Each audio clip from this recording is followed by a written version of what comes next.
लोग जाते थे आगा बहजत के पास कि क़िबला साहब हमें कोई विर्द दीजिए, कोई जिक्र दीजिए। आगा बहजत जैसे हम कहते रिज़्क़ के लिए काफ़ी मोमिनीन आता, हम कहते हैं भाई हर नमाज के बाद अक़ीदे अहले सुन्नत के। अगर इन अक़ीदों पर आपने मेहनत की ना, वल्लाह सारा पाकिस्तान शिया हो जाएगा। हाँ? सारे मुहिब्बे अहले बैत हो जाएंगे। पहला अक़ीदा है अदालत सहाबा का।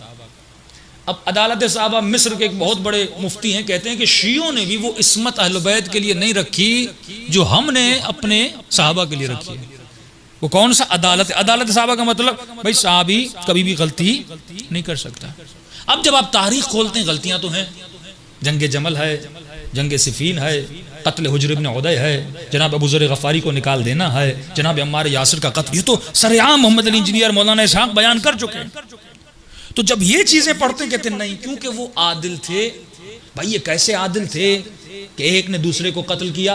अब यहां पे दूसरा अकीदा जन्म लेता है, वो अकीदा है खताए इज्तिहादी। इस पे बहुत सारे मुसलमानों ने मेरी मजलिस में कमेंट्स किया, तो मैंने कहा आज ये बता दूं ताकि वो उस कमेंट्स का जवाब भी हो जाए, और सॉलिड जवाब है। कहते हैं आदिल थे, अच्छा फिर गलती क्यों की? कब वो गलती नहीं, वो थी खताए इज्तिहादी।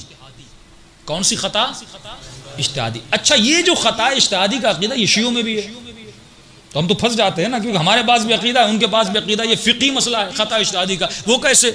मिसाल के तौर पे जब कोई मुज्तहिद फतवा दे, सिस्तानी साहब हैं या खामनी साहब हैं या बहजत जितने महाराज हैं, फतवा दे। अब एक मिसाल आपको दे के आपके जहनों को खोलना चाहता हूँ। मिसाल के तौर पर एक मुज्तहिद ने फतवा ये दिया कि भाई रोजे की हालत में अगर सर को पानी में डालोगे तो रोजा बातिल हो जाएगा, और गालिबन आगा लंकरानी ने शायद कहा है कि रोजा बातिल नहीं होता। एक मिसाल दे रहा हूं आपको, बिलफर्ज, यानी कि आप सर पानी में डाल दो। मिसाल दे रहा हूं कि एक मुज्तहिद मसलन कहे सर के डालने से रोजा बातिल होता है, दूसरा मुज्तहिद कहे कि रोजा बातिल नहीं होता। अब हकीकत में हुक्म दो तो नहीं है ना, हकीकत में शरीयत इलाही में हुक्म एक है। अब वो हुक्म कहां है? वो लोहे महफूज में है। अब वो कौन आकर बताएगा? जब इमाम ज़माना ज़हूर करेंगे तब आकर हमें बताएंगे कि हकीकी शरीयत क्या थी, नमाज हाथ खोल के पढ़नी थी, हाथ बांध के पढ़नी थी। वो लोहे महफूज का इल्म किसके पास है? वलीउल्लाह के पास है। वो जब इमाम का ज़हूर होगा, हज़रत महदी का ज़हूर होगा, वो शरीयत खुदा को सही तरीके से हमारे सामने। लेकिन अब इमाम ज़माना नहीं है तो हम किन की तरफ रुजू करते हैं? मराजे की तरफ। इसलिए कहा गया कि एक मर्जा की तकलीद करो, क्योंकि अगर दो की करोगे तो फंस जाओगे, सर डालूं या न डालूं। इसलिए खुद को इस मखमसे से, इस परेशानी से निकालने के लिए एक की तकलीद करो ताकि तू उसी पे अमल करता रहे। अब सवाल यह है कि इस मुज्तहिद ने जो हुक्म दिया, इसने तो तहकीक करके दिया, इसने तो उसूली मबना पर हुक्म दिया, इसने तो पूरी रिसर्च करके अहादीस को छानबीन कर जो इसे समझ आया, बिल्कुल उसी डॉक्टर की तरह जो ऑपरेशन करता है और ऑपरेशन करने के बाद एक गलती की वजह से एक बच्चा मर जाता है। आप कभी डॉक्टर को नहीं कहते ये कातिल है, क्योंकि उसने कत्ल की नीयत से ऑपरेशन नहीं किया था। उसने नीयत ये थी कि मैं इस बच्चे को बचाऊंगा, लेकिन खता हो जाती है। इंसान कितना भी पढ़ा लिखा हो उससे खता हो जाती है। इसने अगर शरीयत के मसाइल में तहकीक की, एक हुक्म दिया, अब अगर इसका हुक्म लोहे महफूज के हुक्म से अलग हो तो गोया इसने खता की है। इसको कहते हैं खताए इज्तिहादी। इसने बड़ी देखभाल करके लेकिन फिर भी एक हुक्म दिया, हुक्म खता था लोहे महफूज में, हमें पता नहीं है। इसकी खता पर भी खुदा इसे एक अजर देता है, क्योंकि इसने मेहनत की है, क्योंकि इसने जिद्दोजहद की है। ये नहीं कि डॉक्टर ऑपरेशन करे, बच्चा मर जाए और आपके डॉक्टर साहब पैसे नहीं दूंगा। कोई मेहनत तो मैंने किया है, 2 घंटा तुम्हारे बच्चे के ऊपर खड़ा तो हुआ था। अब मौत और जिंदगी अल्लाह के हाथ में, जितना मैं कर सकता था उतना मैंने कर। इसे कहते हैं खताए इज्तिहादी। अब अगर कोई ऐसा हुक्म दे जो लोहे महफूज में न हो, लेकिन वो अपनी रिसर्च के मुताबिक हुक्म सही दे, लेकिन लोहे महफूज में वैसा ना हो, इसने खता इज्तिहादी की। हमारी फिका में भी यही है कि इसने जो खता की है, इसकी खता पर इसको एक जजा मिलेगी। दूसरी तरफ दूसरा मुज्तहिद है जिसने हुक्म दिया, वो भी तहकीक करके दिया, लेकिन उसका हुक्म वही है जो लोहे महफूज पर है, मतलब सही हुक्म है। इसको इसकी मेहनत पर 2 जजाएं मिलेंगी। उसको 1 जजा, इसको 2 जजा। अब ये जो फलसफा है इज्तिहाद में, उसूल में, इसी फलसफे को आते हैं और लागू करते हैं असहाब पर। का अमीर शाम लड़े अली से, बरमला कहते हैं कि अली हक पर थे, अमीर शाम बातिल पर था, लेकिन खताए इज्तिहादी की उसे 1 जजा मिलेगी, अली को 2 जजाएं मिलेंगी। मसला ही हल हो गया ना। अम्मार को 2 जजाएं मिल गई, जिसने मारा उसको 1 जजा मिल गई। मरने वाला मारने वाला दोनों जन्नत में चले गए। अब इस मसले को आप हल कैसे करेंगे? देखिए, मौला ने आपको दी है अक्ल और फरमाया नहनु अबनाउद दलील, अली का मानने वाला दलील वाला होता है। आपकी कमर इतनी मजबूत है दलाइल अहले बैत से कि कोई आपसे जीत नहीं सकता, न इल्म के मैदान में न जंग के मैदान में। आज दुनिया की बड़ी से बड़ी ताकतों से अगर कोई लड़ रहा है तो उस कौम का नाम शिया है। इसराइल से कौन लड़ रहा है? शिया लड़ रहा है। आले सऊद से कौन लड़ रहा है? शिया लड़ रहा है। अबू ज़बी ने क्या किया? हाथ मिला दिया। अमेरिका से कौन हाथ मिला रहा है? आले सऊद मिला रही है। लेकिन वाहिद कौम है जिसको दर्स हुसैन इब्न अली ने दिया, जो हुसैन की आइडियोलॉजी पे चला कि कभी भी जालिम का साथ नहीं देना। यही पैगाम इमाम हुसैन था। अब आइए इस मसले को हल कैसे करें? भाई अमीर शाम ने खता की, वो खताए इज्तिहादी थी। यहाँ पर लफ्ज है इज्तिहाद। लफ्ज क्या है? इज्तिहाद। आप उस जवान को पहले ये कहिए, उस मुफ्ती को पहले ये कहिए, भाई मैं खता इज्तिहादी को मानने के लिए तैयार हूँ, लेकिन पहले तू ये साबित तो कर कि अमीर शाम मुज्तहिद था।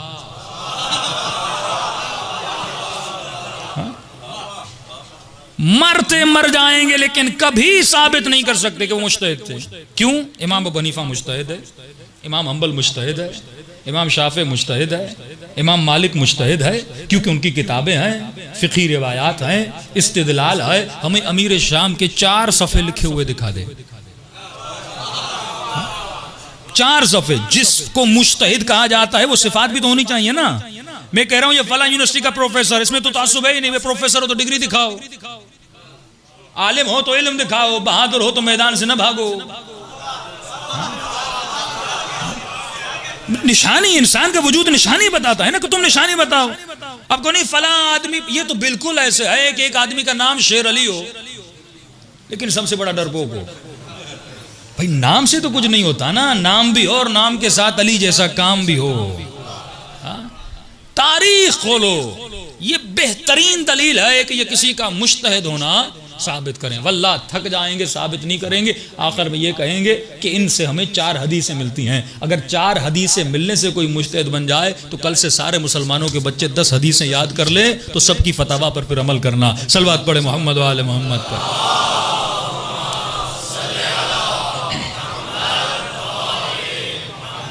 तो इल्मी तरीके से अगर आप गुफ्तगू करेंगे वल्लाह आप लोगों को हिदायत दे सकते हैं। और आज इस नेट ने बुराइयां भी इसमें बड़ी हैं, नस्लों को तबाह भी कर रहा है, हमारे मुस्लिम कल्चर को तबाह कर रहा है, सोच को तबाह कर रहा है, हमारे पहनावे को तबाह कर रहा है, ख़वातीन के फैशंस को तबाह कर रहा है। लेकिन उसके साथ साथ एक अच्छाई भी है कि पहले हम छोटे थे, हमारे चंद रिश्तेदार थे, उनके वालिद जो थे वो मुबग़िज़े अहले बैत थे। जब जुलूस गुजरता था तो बच्चों को सहन में डाल के दरवाजे को ताला लगा देते थे। लेकिन उसे पता ही नहीं था कि सैयदा ज़ैनब ने जो राह रस्म हमें सिखाई कि जुलूस निकालो। एक गांव है उसमें 40,000 अहले सुन्नत आए, उसमें 200 शिया हैं, फिर भी जुलूस निकाल रहे हैं। फलसफा जुलूस का क्या है? फरमाया तुम कितना भी बच्चों को रोक लो, हुसैन का नाम न सुने, हम गली गली गुजर गुजर के बताएंगे कि कोई हुसैन था।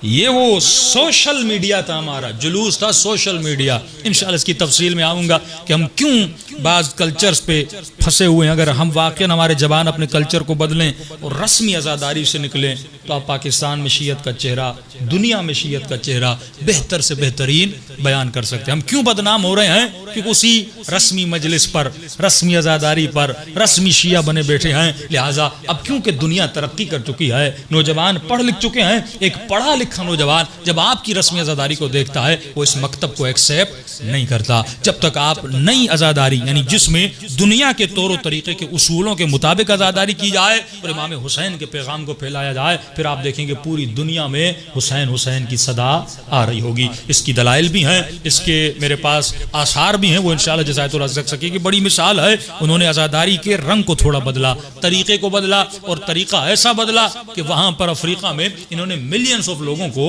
शिया बना दिया। तो यही तो हुसैन का काम था कि सिर्फ अकेले मजलिस में ना आओ, मजलिस में आओ तो किसी को हुर बना के मजलिस में लेकर आओ। सलवात पढ़े मोहम्मद वाले मोहम्मद।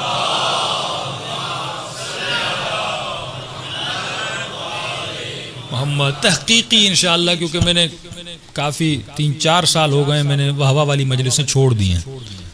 मजमा खुश भी होता था, लेकिन मुझे ये होता था कि भाई ये मुद्दतों से वाहवा कर रहा है, लेकिन इसकी वाहवा कब होगी। मौला अली तो आला हैं, वो तो बुलंद हैं, वो तो बहादुर हैं। मौला अली के लिए वाहवा करोगे तो ये मौला की शान है ना। लेकिन इमाम फरमाते हैं मेरी शान कोई बयान करे ना करे, हम तो थे ही बुलंद, हम तो थे ही अकबर। सवाल यह है कि तुमने अली जैसा खुद को बुलंद किया कि नहीं किया। हाँ, आऊंगा इंशाल्लाह ज़ियारत आशूरा पे ज्यादा गुफ्तगू होगी कि ये लान ये तान। ज़ियारत आशूरा जब आप खोलते हैं 100 लानतें, अल्लाहुम्मा लन अव्वल सुम्मा सानिया व सालिसा व राबिआ व यजीद खामिसा व लन उबैदुल्लाह इब्न ज़ियाद। ये लानतें क्यों हैं? इस लानत से मुझे क्या मिलेगा? एक कमरे में बैठ जाऊं 100 लानतें भेजता रहूं, अल्लाहुम्मा लन क़तलत अमीरुल मोमिनीन, मुझे क्या मिलेगा इस लानत से? इस लानत में पैगाम है। लानत लफ्ज यजीद पर नहीं है, लानत यजीद की फिक्र पर है। सलाम लफ्ज हुसैन पर नहीं है, सलाम फिक्र हुसैन पर है। तो जब ये फिक्र इस बदन में आएगी तो ये बच्चा हुसैनी बनेगा। वरना लफ्जों को लगा देना, इश्तिहार को चिपका देना, इससे क्या होगा? मेरे वजूद में तो तब्दीली नहीं आ रही। इंसान ये सोचे हर वो लफ्ज, हर वो महफिल जिसमें मैं जा रहा हूँ, वो महफिल मुझे क्या दे रही है? मैं ग्रो अप कर रहा हूँ कि नहीं कर रहा? भाई बदन को खाना देते हो, ये खाना भी इस बदन को फायदा देता है। गंदा खाना हो, बदन को नुकसान दे, कभी खाओगे? नहीं खाओगे। क्यों? मौलाना मेरे बदन को नुकसान दे रहा है। फिर तो अपनी फिक्र को गंदा क्यों करता है? इस फिक्र को भी ऐसी गजा दे जो तुम्हारी फिक्र को बुलंद करे और खुश नसीब हो। वल्लाह खुश नसीब हो कि आज तमाम आलम इस्लाम में 1 बिलियन मुसलमानों के बच्चे गुमराही की तरफ हैं। उन्होंने अपने बच्चों को टीवी के हवाले कर दिया, आजकल के मॉडर्न स्कूल्स के हवाले कर दिया, लिबरल किस्म के माइंड सेट के टीचर्स के हवाले कर दिया। हमने भी यही किया है। लेकिन इमाम हुसैन हमें एक हदिया देकर गए जिसका नाम है फर्श अज़ा। पूरा साल ये बच्चा इस दुनिया की गुमराही गलियों में घूमता है, लेकिन जैसे मुहर्रम का चांद नजर आता है, हुसैन बुला के से फर्श अज़ा पे बिठाते हैं।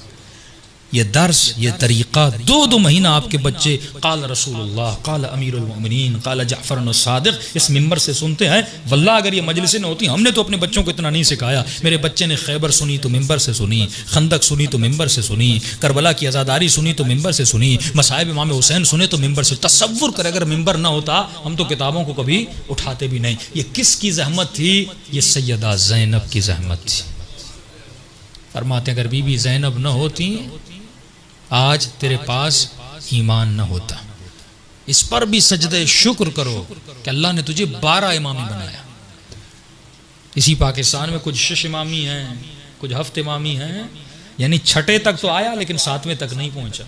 ये भी नेमत खुदा है कि आपको ले जाकर इमाम ज़माना के दरवाजे तक पहुंचाया है। ये बड़ी नेमत नहीं है? इंसान जन्नत का आधा रास्ता जो आधे रास्ते में कट जाए, यानी आप बिल्कुल जन्नत के किनारे पर आए। लेकिन सवाल यह है उस फिक्र से जिंदगी गुजारो जो फिक्र इमाम ज़माना थी।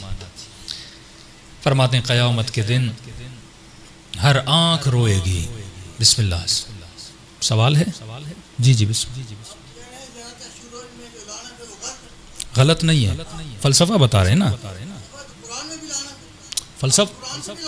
ठीक ठीक ठीक। अब सवाल ठीक ठीक है, ठीक है। सवाल कर दिया, सवाल कर लिया। हाँ, हमेशा जब सवाल करें तो सवाल करें, ठीक है ना। सवाल होता है मालूमात के लिए, आप मुझे जवाब दे रहे हैं तो मजलिस पहली आप कल की मजलिस में सुनेंगे। लानत है यजीद की आइडियोलॉजी पर ना। बदन तो आपको भी वही मिला जो उसको मिला था, उसमें गोश्त है, इसमें खाल है, सब कुछ वही है। तो लानत किस पे की जाती है? यजीद की आइडियोलॉजी पे की जाती है। और इमाम क्यों फरमाते 100 मरतबा लानत कर। मैं 100 मरतबा एक लाम पे लानत भेजूंगा, मुझे मिलेगा क्या? अगर मैं सिर्फ नाम को जहन में रखूंगा तो मुझे कुछ नहीं मिलेगा। लेकिन मैं लानत भेजूंगा यजीद की आइडियोलॉजी, यानी लानत है उस यजीद पर जो जालिम था।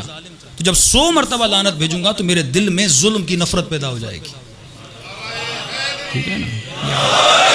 अब पहली मजलिस से आप फौरन अपने जहन में एक तस्वुर बना रहे हैं तो इत्मीनान रखा करें, जज्बाती शिया न बने।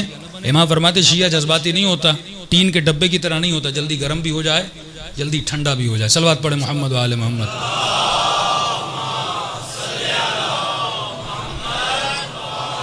मोहम्मद वाजिल फर हर शय का एक मफहूम है। खुदा कह रहा है ये काम करो, मिसाल के तौर पे। अब क्योंकि आज वक्त कम है मैं तफसील में नहीं जा रहा, एक छोटी सी मिसाल। ये सूरह हमद आप पढ़ते हैं, उसमें एक जुमला इहदिनस सिरातल मुस्तकीम, ऐ खुदा मुझे हिदायत दे, यहाँ रास्ते पे बाकी रख, बस दुआया जुमला है कि मुझे हिदायत दे।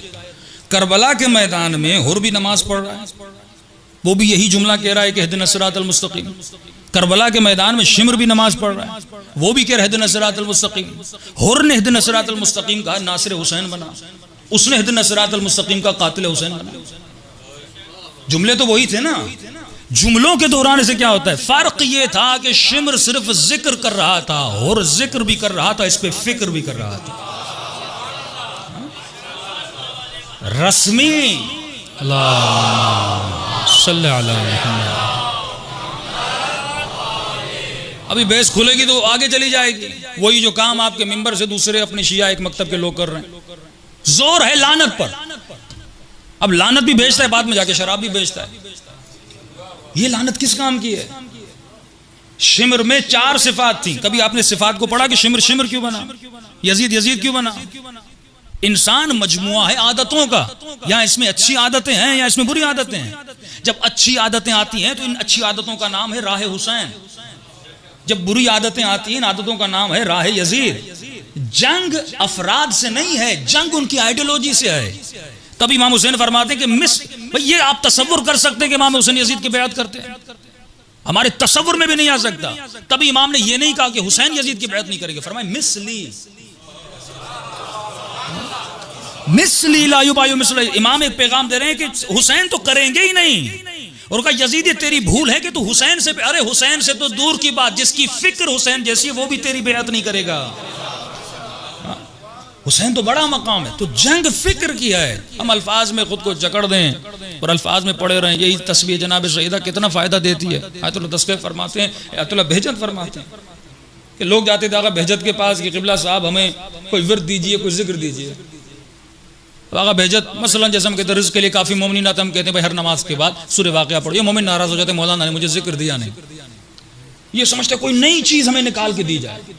आगा बहजत ने यही एक जुमला का फरमाया, जो कुरान तेरे घर में है वही कुरान मेरे घर में है, जो मफाती तेरे घर पर है वही मफाती मेरे। फर्क यह है तू सिर्फ पढ़ता है, गौर नहीं करता। हम पढ़ते भी हैं, गौर व फिक्र भी करते हैं। तो फिक्र है जो इंसान को बुलंद लेकर जाती है। इंशाअल्लाह सवाल करें, कोई मसला नहीं। बिस्मिल्लाह जी।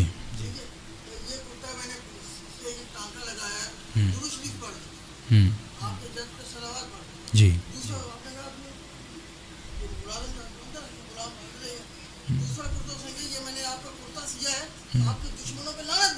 जी जी सही। तो वही तो कह रहे हैं कि अपना होगा, वही तो तसव्वुर है। आप ज़ियारत आशुरा में क्या पढ़ते हैं? इन्नी सिल्मुन लिमन सालमकुम हरबुन लिमन हारबकुम। मौला मैं हर उससे मोहब्बत करता हूँ जिसके दिल में आपकी, ये तशरीह लानत है। मैं हर उस शख्स से मेरी जंग है जिससे आपकी जंग है। अब उस खातून ने अगर लानत भेज के कुर्ता बनाया था तो वो हकीकत में उनसे दुश्मनी करती थी, उनके किरदार से दुश्मनी करती थी। तो इमाम ने बताया कि ये खातून सच्ची है, सादिक है। लेकिन बहुत सारे आपको ऐसे लानत भेजने वाले मिलेंगे जो लानत भी भेज रहे हैं लेकिन शराब भी पी रहे हैं, जुआ भी खेल रहे हैं, जिना भी कर रहे हैं, बदकारी भी कर रहे हैं। हमारा तकल्लुम उनसे है कि लानत अगर भेज रहे हो तो लानत के फलसफे को समझो, उसकी हकीकत को समझो। सलवात पढ़े मोहम्मद वाले मोहम्मद।